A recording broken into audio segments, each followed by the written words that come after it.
Oh, howdy all. Sometimes you just want to watch the world go boom. For that moment, there is Expedition with Hinekora. We'll see there are a couple of monsters exploded, and we ended up with a big chain reaction that wiped out almost the entirety of that expedition. That is what this character is based around. We'll also demonstrate what it does when we get to the Minotaur map boss here. This background footage is sped up by a factor of about 18.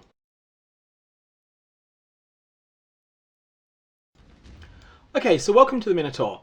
Here we are going to use a number of mechanics to kill this guy while we have our hands completely off the keyboard. This is a character that is primarily a Searing Bond character. Righteous Fire is only tangential to the damage we do. Righteous Fire provides a multiplicative boost to the damage that your Searing Bond does. It also does a modest amount of damage by itself. We're not really trying to scale it to the moon. Our Righteous Fire is currently gem level 20, and it is linked to efficacy support. It is linked to Awakened Elemental Focus gem level 2, and it is linked to Awakened Burning Damage gem level 2. i.e. this has a fair bit of growth in it. It could be a level 21 Righteous Fire, it could be Awakened Ele Focus level 5, which would be +1 level, and it could be Awakened Burning Damage, and it could be in an item that provides a multiplicative boost to it, such as gloves that have been crafted with an essence of Delirium. Normally a lot of Righteous Fire builds would use a helmet instead. That doesn't suit this build because we really want the Formless Flame. So that's the damage we're going to be hitting the Minotaur with that comes from our character. Now normally that wouldn't be a huge amount. We are, however, going to be nerfing the Minotaur's resistances to -20 against fire by the use of Ramako Sun's Light. So that's going to put the Minotaur in a spot where he's going to take a bit of extra damage. Either way, this isn't going to be providing all that much damage. If we were wanting to kill a boss normally, then we would be using Searing Bond as well. Searing Bond does a lot more damage than our Righteous Fire does. However, we want to kill a boss with a little bit of a meme, something that we can do without touching the keyboard in order to drop a Searing Bond. Now this is a map with monsters having 26% additional life, and basically no other mods that really matter all that much. The Minotaur's going to be gaining power charges, but I know that I can survive his critical hits, so that doesn't really matter very much. Now, let's go and walk up to the Minotaur. Once we get him down to 95%, he's going to start summoning his Earth Elemental Golems. One of them is going to explode. It's going to explode because of Hinekora Death's Fury. If that hits the Minotaur, and if that explosion ignites, the Minotaur will die almost instantly. Otherwise, I'm just going to take my hands off the keyboard, and we'll see exactly how this fight plays out. There are a number of other explosions that can happen here. The main explosion, the one that matters, is the one that comes from Hinekora, but I could get a small explosion, and that could come from the use of the Fire Mastery. That's not going to instantly kill a Minotaur. You'll also notice that Huck is slapping the Minotaur around a little bit. Huck does not do any appreciable amount of damage here. Also, we're only 80% to ignite, so we might get an explosion that happens, and it doesn't kill the Minotaur because it doesn't ignite him. So it's going to be a slow thing. This is definitely not a build that's designed to kill with Righteous Fire against bosses. Unfortunately, that was a Hinekora explosion, but it was in the wrong spot of the screen, so the Minotaur wasn't killed by it.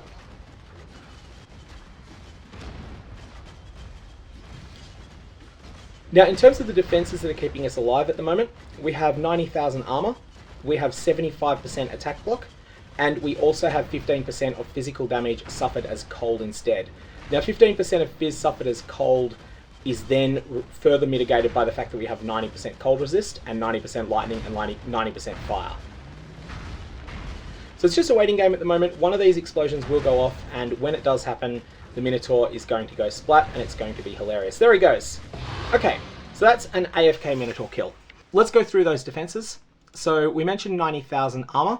We'll talk about where that comes from in a sec. You'll notice that my resistances are ridiculously high. 375% fire res, and even my cold and lightning resists are massively overcapped. Chaos res isn't there yet, that's a matter of gear. There'll be further improvements to come. So, where is all of this coming from? There are 3 major and 1 minor things that are coming together to make this happen. Firstly, determination. Gem level 20 and +1 from global modifiers. This is providing us with 2153 base armor and a 50% more multiplier to armor, but these mods are both multiplied by our aura effect on the character. Now currently we only have 14% on gear. That's going to be 20% as soon as I finish the suffixes on this item. We do also have a few aura nodes on the passive tree. The second factor is much less significant, that's Defiance Banner. Defiance Banner does similar things to Determination, it just does them worse. But the true thing that matters here is that the Formless Flame is providing us with a tremendous increase to our armor. which is based upon our overcapped fire resistance. You'll see on my character sheet that my fire resistance is 90% bracket 375%. What this means is that this is 285% increased armor for my entire character because I have 285% wasted fire resistance there. If I remove the Formless Flame, you'll see my armor drops to 43,254. That is probably not enough to face tank the Minotaur, although I haven't personally tried it. Additionally, if I was to turn off Determination, we drop down to 31,000. If I turn off just Defiance Banner and wait out the Defiance Banner itself, in fact I might have to just move out of the way of that, then you'll see we drop to 84,554. Additionally, we have this chest piece, which is kind of staggeringly good with 3,163 armor on it. Only the prefixes are finished on this, the suffixes haven't been yet, and I don't think most people are going to be able to replicate this. You'll see that it's got 15% of physical damage from hits taken as cold damage from an Essence of Horror. It then also has a tier 1 perfect roll of percentage increased local armor, and also a tier 1 8 points off perfect roll for local armor. On top of that, it has the 8% increased explicit defense modifier magnitudes roll. Now, you're not going to replicate this. This was a lucky pull from Heist, but if you use something weaker, you'll still get 75,000 armor with pretty cheap gear.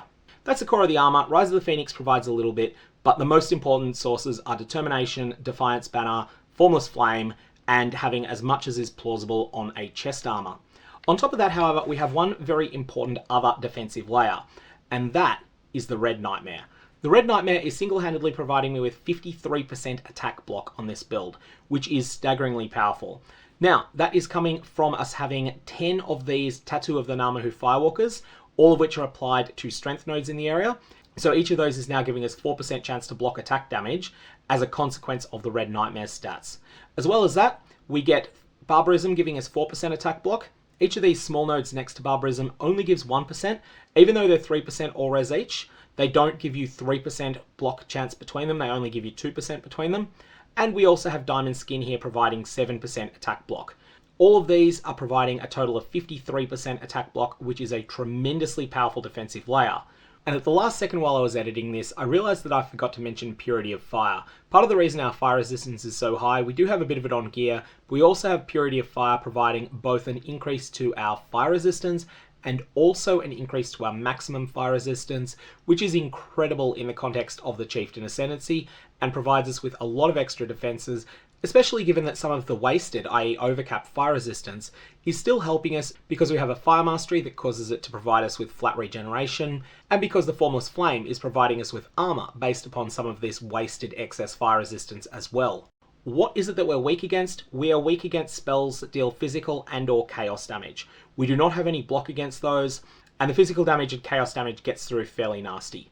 Now, why does the character have so much fire resistance anyway? And why are we using the Chieftain Ascendancy? Let's go through these two questions together because the answers are completely intertwined. Let's dissect all the nodes we're taking on the Chieftain Ascendancy. We have Tassalio Cleansing Water, which means that any fire resistance that I get is also cold and lightning resistance, albeit slightly less efficiently. And this means that cold resistance and lightning resistance on gear are dead stats for me. I do still have a bit of it because I haven't optimized gear yet on the character. We then have Velako Storm's Embrace, which is the reason that we're able to get our 90% fire resistance and then propagate that across to be the maximum cold resistance and lightning resistance as well. Finally, Ramako Sun's Light provides us with an alternative to the normal system that players tend to use when they're trying to strip resistances on Righteous Fire or Fire Damage over time builds. Instead of applying multiple curses to nerf monster resistances, instead just when you are able to be stationary, which will not be always, then all monsters around you have their resistances suppressed. This is considerably worse than a dual curse setup against medium resistance monsters like the Minotaur, like the Maven, but it is staggeringly better against some of the tankiest rare monsters in the game, which can have 200% fire resistance without this. So with all the cursing and exposure and all those mechanics in the world, you might be able to get those ones down to 70%, or with Ramako, you can get them to -20 anyway. But Ramako is nice when you're mapping. Just remember that just as sometimes it's not safe to stop and cast your curses, it's also sometimes not safe to stop and use Ramako. You'll have to use your judgment and you'll learn more of that over time. Hinekora Death's Fury is something that I added to the build late. For a long time I was using the Totem Taunt node instead, And I eventually ascertained that Hinekora goes off enough that with the content that I'm running, which has a heavy focus on the Expedition nuke, this ends up being a phenomenally good node. Against really dense packs, Hinekora will proc. If you kill 40 monsters, it'll almost always proc at least once. And once it procs once, it'll kill the monsters around that, but it will inflict ignites on them. Now, like love and all sorts of other things, fire is better when it's shared. We're spreading this ignite love around with ignites you inflict spread to other enemies within a radius of X. Because these gloves are still dumpster tier, I'm only using the bottom tier version of this Searing Exarch implicit. If these gloves were better, if there was something that was worth investing in to improve, then in that situation I might aim to elevate these all of the way up to perfect tier, which will be a 17 radius instead of a radius of 12. Now, our ignite chance comes from a few different places. Firstly, 10% for free here. Secondly, 15% chance to ignite here. Thirdly, 20% here. Fourthly, 15%, 15%. Finally, our benchcraft here is 20% to ignite. We are 95% to ignite. I had thought that it was 80%, I was forgetting one of those nodes. So we have 95% chance for our fire damage to ignite, and that means that when a monster is hit by a Hinekora pop, not only will it take an upfront burst of damage, but it will also suffer an ongoing ignite.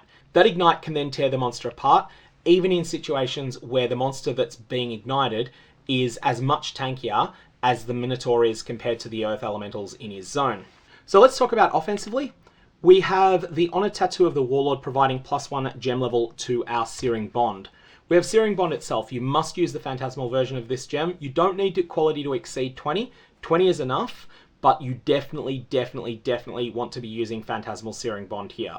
Then we have Empower support. I'm only using gem level 3. This is only a level 20 Phantasmal Searing Bond. This is only a level 2 Awaken Burning Damage support. So when all of these gems improve in level, when we get Awaken Burning Damage 5, Empower 4, and Phantasmal Searing Bond level 21, that's going to be a 42% more multiplier to the amount of damage that we do. We also have Awaken Controlled Destruction support, which doesn't really scale up that much at level 5. We have Life Tap support, which would only be a little smidgen more damage if we got it to level 21. And we've got Awakened Ally Focus support here, which is already at level 5, and so we are getting +1 gem level from it. We're using Replica Dragonfang's Flight at the moment, which is incredibly good on this build. I do think ultimately you would rather have a +2 amulet that's well rolled and a +2 weapon that's well rolled, but for the moment, what I've got is doing the job just fine. I'm using Rise of the Phoenix currently. Rise of the Phoenix is something you can definitely upgrade past, and when you want to do that, there's a few options that you can go. And currently I think what I want is a Subsuming Spirit Shield so that I have the Retributive Sap.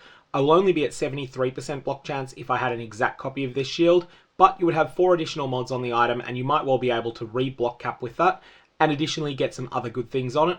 The main thing is that being a pure intelligence shield, it can have +1 to the level of all fire spell skill gems.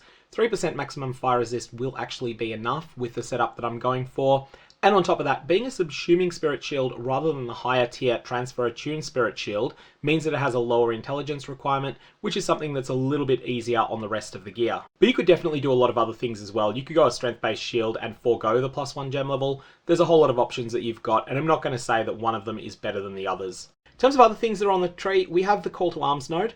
This is because we are using Warlord's Cry. This is something that provides us a more reliable source of corpse explosions, and these are really useful. Additionally, Warlord's Cry allows us to inflict Covered in Ash on bosses, and this is a meaningful more damage multiplier. Otherwise, there's undoubtedly a couple of pathing inefficiencies on the tree. I don't claim that I've got this perfect at the moment. I'm also working towards, at level 97, taking Faith and Steel, not because this is particularly useful to me, it's serviceable, it's not great, because then at level 98, I will be able to take the Mastery, you defend against Chaos damage with 10% of your armor. And this is going to provide tremendous mitigation against Chaos damage hits. It's not going to mitigate Chaos damage over time, but I can live with that. I'm not really dying to Chaos dots. If I'm dying, it's to Chaos hits and or physical damage overwhelm effects. The last thing I need to do is absolutely replace my flasks. They are not yet in a state that I'm going to recommend them.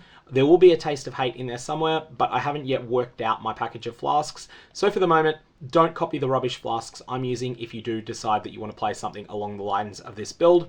And additionally, once I remove that garbage 72.1 life regen per second suffix, which actually does something useful for me, but once it's gone, I can then instead have 15% increased life, the Mastery node, and that's going to be far better for the character overall.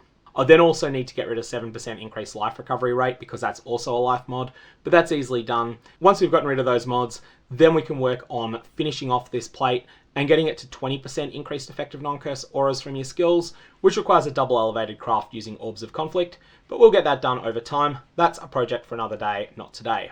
Anyways, that's an update on the Chieftain build. It is starting to really come together, and the key glue that made it all work was the Red Nightmare. The Red Nightmare is absolutely incredible. All of this block is just staggeringly strong. This was the moment when I went from feeling like, oh, I'm serviceable, but I'm squishy, to I feel almost indestructible.